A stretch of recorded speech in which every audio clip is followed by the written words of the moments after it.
बहुत बहुत स्वागत है आपके साथ। मैं हूं कीर्ति दीक्षित। वक्त हो चला है मूक बधिरों के लिए समाचार का। समाजवादी पार्टी के मुखिया और पूर्व सीएम अखिलेश ने कोरोना वैक्सीन को लेकर बड़ा बयान दिया है। सपा मुखिया अखिलेश यादव ने कहा कि वो कोरोना की वैक्सीन नहीं लगवाएंगे। अखिलेश ने कहा, मुझे बीजेपी की वैक्सीन पर भरोसा नहीं है। हालांकि जब बीजेपी ने उन्हें चारों तरफ से घेरा तो अखिलेश यादव ने ट्वीट कर कहा कि उन्हें वैज्ञानिकों की क्षमता पर पूरा भरोसा है, लेकिन बीजेपी की ताली थाली वाली अवैज्ञानिक सोच और बीजेपी सरकार की वैक्सीन लगवाने की उच्च चिकित्सा व्यवस्था पर भरोसा नहीं है, जो कोरोना काल में ठप सी पड़ रही थी। अखिलेश के बयान पर केंद्रीय मंत्री अनुराग ठाकुर ने कहा कि वैक्सीन के लिए दुनिया भर के वैज्ञानिकों ने रात दिन मेहनत की है, लेकिन अखिलेश अपनी डूबती राजनीति बचाने के लिए दुर्भाग्यपूर्ण बयानबाजी कर रहे हैं। वहीं अखिलेश के बयान पर उमर अब्दुल्ला ने कहा कि मैं औरों के बारे में नहीं जानता, लेकिन जब मेरी बारी आएगी तो मैं अपनी बाह उठाकर खुशी खुशी कोरोना वैक्सीन लगवा लूंगा। उमर अब्दुल्ला ने कहा कि जितने लोग वैक्सीनेशन करवाएंगे देश और अर्थव्यवस्था के लिए उतना ही बेहतर होगा। मैं किसी राजनीतिक पार्टी की नहीं, ये मानवता के लिए है।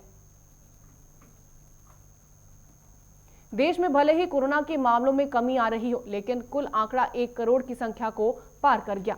पिछले 24 घंटे में देश में कोरोना के 18,177 नए मामले सामने आए, जिसके बाद कुल मामले 1 करोड़ 3 लाख के पार पहुंच गए हैं। वहीं पिछले 24 घंटे में 217 मरीजों ने इस वायरस के आगे दम तोड़ दिया। स्वास्थ्य मंत्रालय की ओर से जारी आंकड़ों के मुताबिक पिछले 24 घंटे में 20,923 मरीज कोरोना से रिकवर हुए और ठीक होने वाले मरीजों की संख्या 99,27,310 हो गई। इसके अलावा अब देश में कोरोना के सक्रिय मामले 2,47,220 हैं। पिछले 24 घंटे में 217 लोगों की मौत के बाद अब देश में कोरोना वायरस से मरने वालों की संख्या 1,49,435 हो गई है। वहीं शनिवार के आंकड़ों को देखा जाए तो बीते 24 घंटों में देश में कोरोना संक्रमण के 19,048 नए मामले दर्ज किए गए। वहीं 224 लोगों की मौत भी हो गई। आपने अंग्रेजी की एक कहावत जरूर सुनी होगी, practice makes a man perfect. Hindi में इस कहावत का अर्थ यह है कि अभ्यास करने से इंसान किसी काम को करने में महारत हासिल कर लेता है। ऐसा ही एक अभ्यास शनिवार को पूरे देश में किया गया। कोरोना वैक्सीनेशन के ड्राई रन को सफलतापूर्वक किया गया। देश के लगभग 19 राज्यों और केंद्र शासित प्रदेशों में चुनिंदा सेंटर्स पर कोरोना वैक्सीन की फुल ड्रेस रिहर्सल की गई। ये ड्राई रन सभी राज्यों की राजधानियों के अलावा प्रमुख बड़े शहरों में भी किया गया। इसमें कोरोना वैक्सीन की तैयारियों को परखा गया। इस ड्राई रन में सिर्फ वैक्सीन नकली थी, बाकी सब असली था। इसमें 125 जिलों के 260 से ज्यादा सेंटर्स शामिल थे। हर सेंटर में 25 लोगों को वैक्सीन की डमी डोज लगाई गई। ये एक तरह से कोरोना वैक्सीनेशन की शुरुआत से पहले फाइनल रिहर्सल थी, जिसके बाद अब जल्द ही असली वैक्सीनेशन की शुरुआत हो सकती है। राजस्थान सरकार ने 15 जनवरी तक कोरोना के मद्देनजर नई गाइडलाइंस जारी की है। इस दौरान राजस्थान के 13 जिलों के शहरी इलाकों में नाइट कर्फ्यू लगाने का ऐलान किया गया। इसके तहत जयपुर, जोधपुर, अजमेर, अलवर, कोटा, बीकानेर और उदयपुर समेत 13 जिलों में पाबंदी रहेगी। इन सभी इलाकों में रात 8 बजे से सुबह 6 बजे तक नाइट कर्फ्यू लागू रहेगा। हालांकि शॉप्स, वाणिज्य प्रतिष्ठान और ऑफिस को इस दायरे से बाहर रखा गया है। ये शाम 7 बजे तक बंद होंगे। हालांकि शादी समारोह, सार्वजनिक धार्मिक राजनीतिक कार्यक्रम में 100 से अधिक लोगों को हिस्सा लेने को नहीं मिल पाएगा। राजस्थान सरकार की नई गाइडलाइन के मुताबिक सभी सिनेमा हॉल्स और मल्टीप्लेक्स 15 जनवरी तक बंद रहेंगे।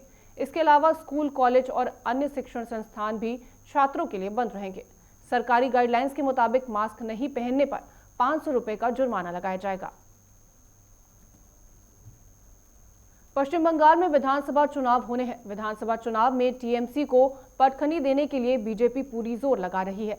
बीजेपी के शीर्ष नेता लगातार पश्चिम बंगाल का दौरा कर रहे हैं। बीजेपी के राष्ट्रीय अध्यक्ष जेपी नड्डा और गृह मंत्री अमित शाह इस महीने फिर बंगाल का दौरा करेंगे। सूत्रों के मुताबिक जेपी नड्डा 9 जनवरी को बंगाल जाएंगे। पिछले महीने काफिले पर हुए हमले के बाद ये उनका पहला बंगाल दौरा होगा।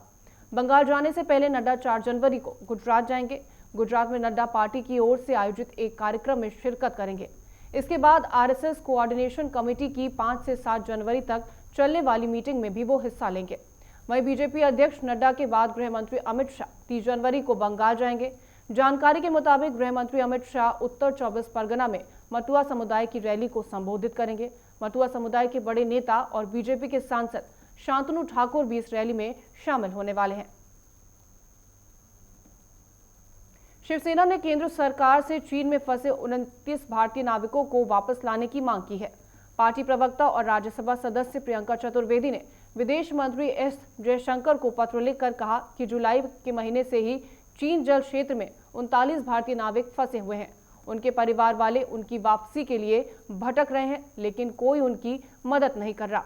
प्रियंका चतुर्वेदी ने लिखा, केंद्र सरकार से समर्थन न मिलने के कारण 29 नाविकों को अपने भाग्य पर छोड़ दिया गया और उनके परिवार वाले उनकी वापसी के लिए संघर्ष कर रहे हैं।